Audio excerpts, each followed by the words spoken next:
En el año 2014, el río San Juan fue contaminado debido al derrame de hidrocarburos de un ducto administrado por la Refinería de Petróleos Mexicanos Pemex, ubicada en Cayetana Jiménez. Esto ocasionó daños en los ecosistemas del río, en los cultivos, en la calidad del agua para el consumo humano, fauna silvestre y ganado. A continuación, hablaremos de algunos conceptos básicos para entender qué fue lo que pasó en el derrame y posibles soluciones ante el problema.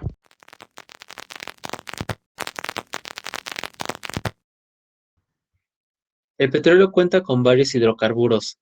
En este trabajo analizaremos el metano, eteno, butano, hexano, benceno y octano. También analizaremos la estructura del agua, ya que en el problema que se nos presenta, el petróleo hace contacto con esta. Los hidrocarburos que analizaremos se conforman de dos elementos: el carbono, que cuenta con 4 electrones de valencia, y el hidrógeno, que solamente cuenta con un electrón. Ambos son no metales, por lo que sus enlaces son covalentes, y debido a su diferencia de electronegatividad de 0,35, es un enlace covalente no polar. El agua consiste en dos moléculas de hidrógeno y una de oxígeno, y este es un tipo de enlace covalente polar. Ahora analizaremos la estructura de Lewis y la geometría molecular de cada molécula. El metano contiene un carbón y 4 hidrógenos. Para la estructura de Lewis observamos que el carbón está en el centro y está rodeado de los 4 hidrógenos, unidos mediante enlaces simples. Para su geometría molecular, este cuenta con una geometría tetraédrica. Ahora pasemos al eteno. El eteno contiene 2 carbonos y 4 hidrógenos. Para su estructura de Lewis, los carbonos están unidos mediante enlaces dobles y cada carbono cuenta con 2 hidrógenos. Debido a eso, su geometría molecular es una geometría plana. El butano consiste de 4 carbonos y 10 hidrógenos. Los carbonos están unidos mediante un enlace simple y alrededor de los carbonos se encuentran los 10 hidrógenos, también unidos mediante un enlace simple. Su geometría es tetraédrica en los carbonos de los extremos y triangular plana en el resto.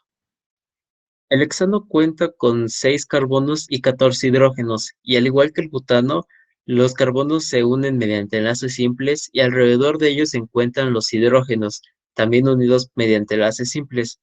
La geometría de el hexano es una geometría tetraédrica en los carbonos de los extremos y triangular plana en el resto. El benceno contiene 6 carbonos y 6 hidrógenos. Para su estructura de Lewis, los carbonos están unidos mediante enlaces dobles y forman un hexágono. Cada carbono tiene su hidrógeno. Y para su geometría molecular, el benceno cuenta con una geometría hexagonal plana. El octano contiene 8 carbonos y 18 hidrógenos, y al igual que el hexano y el butano, los carbonos están unidos mediante enlaces simples, y alrededor de esos carbonos están los hidrógenos. Su geometría molecular es una geometría tetraédrica en los carbonos de los extremos y triangular plana en el resto. Ahora pasemos al agua. El agua cuenta con 2 moléculas de hidrógeno y una de oxígeno. Para su estructura de Lewis, el oxígeno está en el centro y a sus extremos están ambos hidrógenos. Cuenta con una geometría molecular doblada, debido a los dos grupos de electrones que no tienen enlace. La interacción molecular formada por el agua y cada uno de los hidrocarburos es dipolo-dipolo inducido. Dipolo por parte del agua por ser polar y dipolo inducido por parte de los compuestos del petróleo al ser covalentes no polares.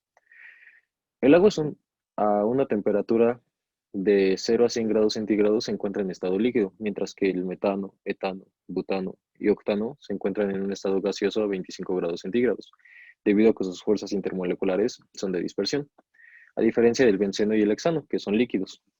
Es importante resaltar la comparación de la densidad entre las moléculas del agua y los hidrocarburos, ya que es mucho mayor la densidad del agua y a comparación del metano, etano, butano y benceno. Para el hexano y octano la diferencia no es tanta, pero sigue siendo más densa el agua. Esto provoca que sean más livianos, provocando que se forme una capa y floten quedándose en la superficie del agua. Como ya sabemos, las sustancias no polares no se disuelven en las polares, por lo que los compuestos del petróleo al ser no polares no se podrán disolver en el agua, la cual es polar. Viéndolo desde otro punto, la polaridad de las moléculas está directamente relacionada con la capacidad de solubilidad y en el caso de todas las moléculas presentes en el petróleo, la solubilidad es baja. Como consecuencia, estos no se disuelven en el agua. Además, algunas de sus propiedades y el hecho de que son polares los hacen hidrofóbicos, lo cual hace que en lugar de ser atraídas por las moléculas de agua, estas sean repelidas por ellas. Como resultado, estas no se mezclan en el agua. Gracias a los enlaces, la masa molar y la estructura de los compuestos, se puede calcular las propiedades visibles en la tabla. Un ejemplo es que a mayor masa molar será mayor la viscosidad, volatilidad y punto de ebullición. A continuación, les mostraré la tabla en la cual están todos estos valores.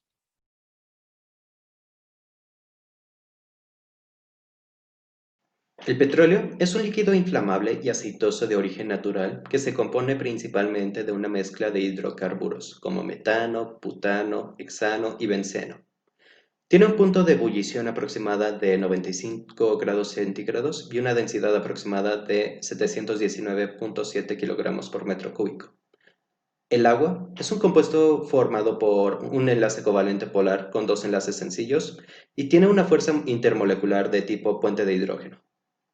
Además, tiene un punto de ebullición de 100 grados centígrados y una densidad aproximada de 997 kilogramos por metro cúbico o 1000 kilogramos por metro cúbico. La forma de separación más adecuada al problema sería por centrifugación o decantación, ya que las dos sustancias tienen densidades distintas, haciendo que el petróleo, por tener una densidad menor que el agua, quede encima del agua facilitando su separación. Mientras que por otros métodos como la destilación o evaporación no serían tan eficientes por sus puntos de ebullición que son tan cercanos. Para solucionar la situación problema es importante tener conocimiento sobre los diversos métodos de separación de mezclas. Esto último debido a que el resultado ideal es que se pueda separar el agua y el petróleo, el cual está compuesto por diversos hidrocarburos, por lo tanto hay que determinar las propiedades químicas de ambos compuestos para así decidir qué método de separación es la mejor opción. Las propiedades químicas clave del agua para este problema son su densidad, la cual es entre 997 kilogramos por metro cúbico y 1000 kilogramos por metro cúbico. Su punto de ebullición es de 100 grados centígrados. Asimismo, el tipo de enlace con el que cuenta es covalente polar. También, la fuerza intermolecular que lo identifica es puente de hidrógeno. Ahora bien, estas mismas propiedades en el petróleo son una densidad de aproximadamente 719.7 kilogramos por metro cúbico, un punto de ebullición de 95 grados centígrados y puede contar con enlaces sencillos, dobles y triples. Dicho esto, ahora podemos determinar qué tipo de separación es la idónea. Debido a sus cercanos puntos de ebullición, métodos de separación como la destilación se descartan. Ahora, debido a los tipos de enlace y polaridad que tienen los hidrocarburos, esto los hace insolubles. Por lo tanto, añadiendo el dato de la densidad, estos se pueden separar por el método de decantación o centrifugación, que se basan en la densidad. El agua, para que sea considerado potable, debe de tener las siguientes características. Debe de tener un color de 5 en la escala de platino-cobalto, un olor inoloro, sabor insípido, turbiedad de 5 NTU, un pH de 6.5 a 8.5 y microorganismos de 0 a 90. Para seguir con esta parte del tema, nuestro equipo hablará o explicará de una forma razonada los siguientes elementos, que es la toxicidad de los hidrocarburos relacionados con la situación problema. Para esto explicaremos qué son los hidrocarburos, que son moléculas orgánicas binarias, es decir, compuestos de dos tipos de átomos, carbono e hidrógeno. Los hidrocarburos pueden ser cortos o largos. Ahora bien, para hablar de su toxicidad podemos decir que los hidrocarburos aromáticos policíclicos, además de los combustibles fósiles, también pueden liberarse de la combustión de otros sustratos, entre estos residuos de tabaco, incienso, madera, carbolena y grasa. con respecto a los últimos tres, recordamos que estos son tres de los que más se ocupan en la vida cotidiana de las personas, remarcando que esos hidrocarburos se encuentran presentes. Ahora, para la situación problema, los tipos de hidrocarburos que se encuentran en el petróleo son parafinas, alcanos, psicoparafinas, natfetos o cicloalcanos. Un ejemplo es el metano, butano, hexano y benceno. Bueno, estos efectos ecológicos de los hidrocarburos, para hablar del punto 2, son muy variables.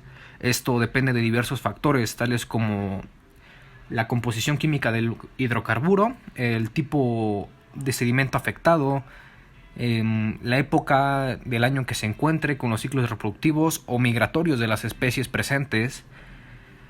Bueno, ejemplos de las alteraciones y daños ecológicos que causan son cambios y alteraciones del hábitat entre predadores-presas, y que en las relaciones entre competidores, alteraciones en los niveles de productividad y cambio en el ecosistema.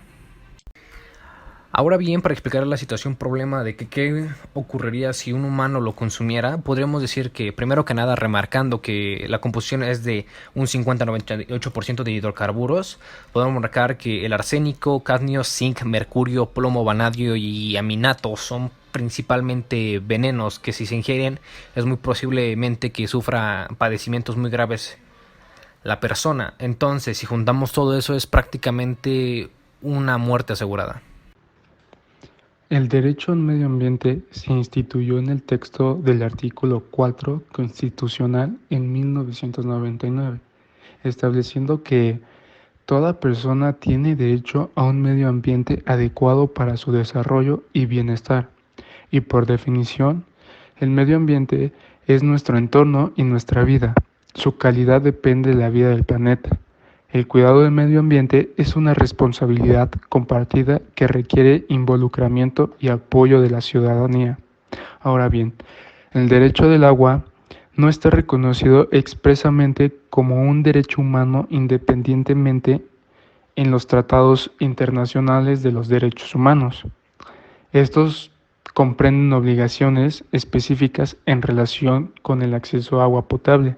Esas obligaciones exigen a los estados que garanticen a todas las personas el acceso a una cantidad suficiente de agua potable para el uso personal y doméstico, que comprende el consumo y el saneamiento. El agua es una sustancia líquida, sin olor ni sabor, que se encuentra en la naturaleza y ocupa las 3/4 partes del planeta Tierra. El Estado garantizará este derecho del agua y la ley definirá las bases, apoyos y modalidades para el acceso y uso equitativo y sustentables de recursos hídricos, estableciendo la participación federativa y los municipios, así como la participación de la ciudadanía para la consecución de dichos fines. El agua es fundamental para la vida y el desarrollo para nosotros, los seres humanos. Ahora, toda persona tiene derecho a un medio ambiente sano para su desarrollo y bienestar. El Estado garantizará el respeto a este derecho. El daño y deterioro ambiental generará responsabilidad para quien lo provoque en términos de lo dispuesto por la ley. Nuestra conclusión como grupo acerca del comportamiento de las autoridades y de los causantes del derrame es que no se sancionó lo suficiente a la refinería, pues un mes después del derrame, el 30 de septiembre de 2014, el Senado publicó que se iba a investigar el caso y que se iban a encontrar responsables. Mientras tanto, se habían fijado fechas para que la misma refinería limpiara limpiara el derrame para evitar más daños ecológicos y de salud. Pero un año después, el 3 de septiembre de 2015, se dictó que no habría sanción a los culpables del derrame en Cadereyta, Monterrey.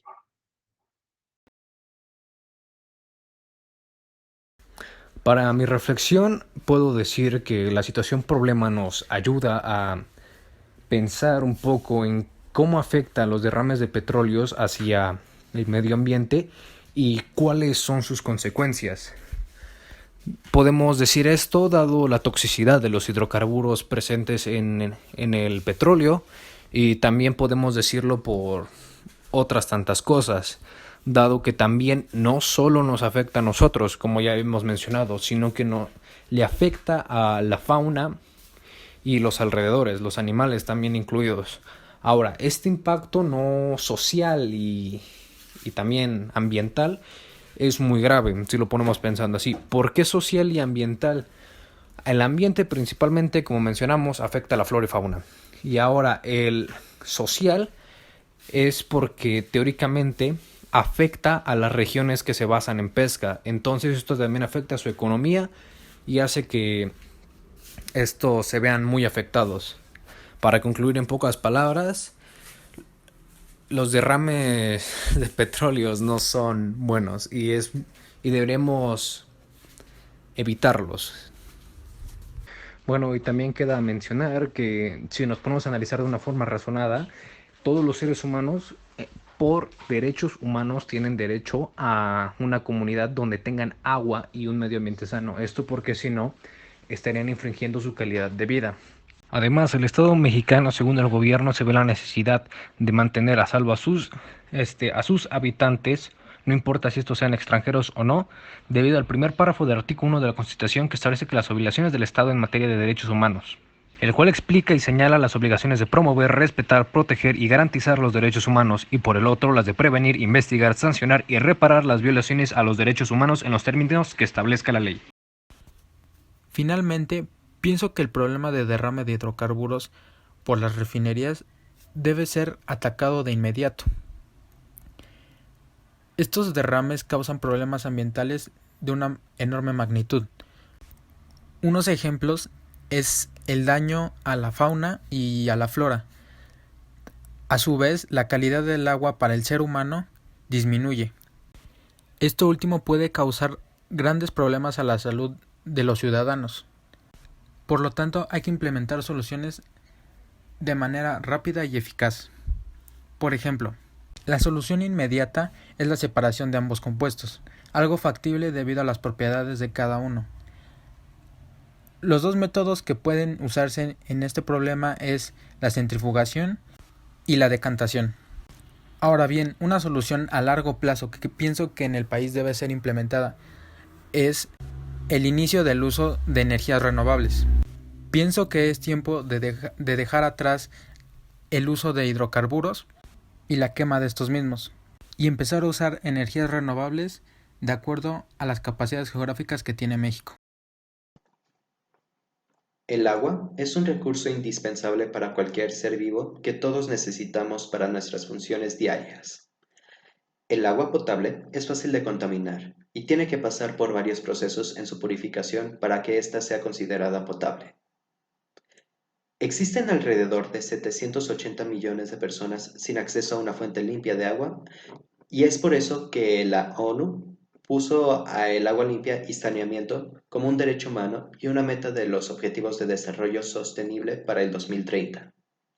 En la Constitución mexicana dice que toda persona tiene derecho al acceso, disposición y saneamiento de agua para el consumo personal y doméstico en forma suficiente, salubre, aceptable y asequible.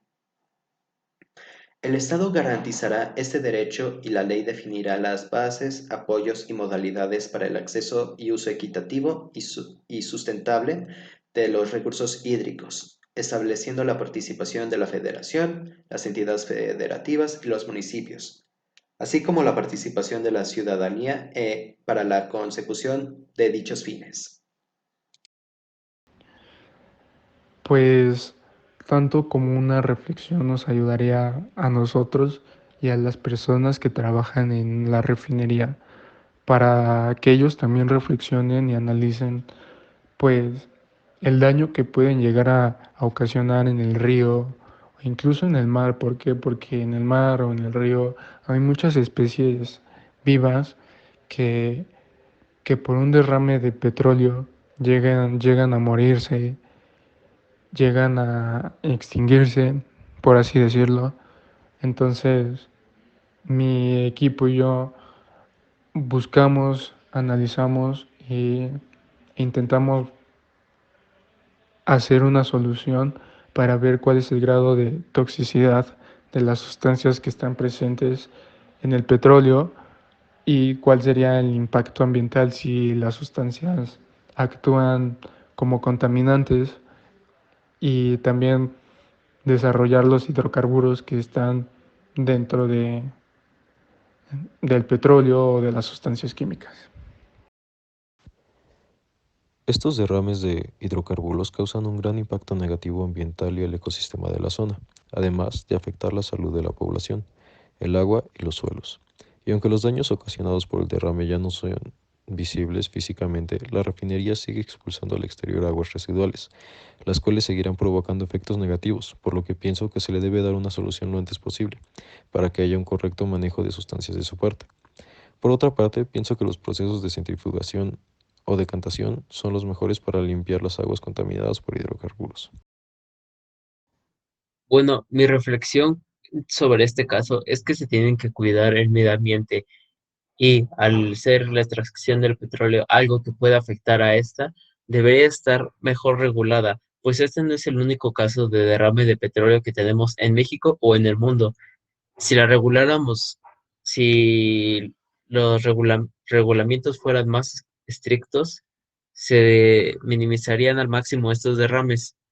Y acerca del Estado, siento que ellos no sancionaron como se debía, pues en el artículo 1 de la Constitución establece que el Estado tiene la obligación de sancionar a aquellos que violan el derecho, y en este caso la refinería violó el derecho a un medio ambiente sano para el crecimiento y el desarrollo, y sin embargo salieron sin sanción alguna.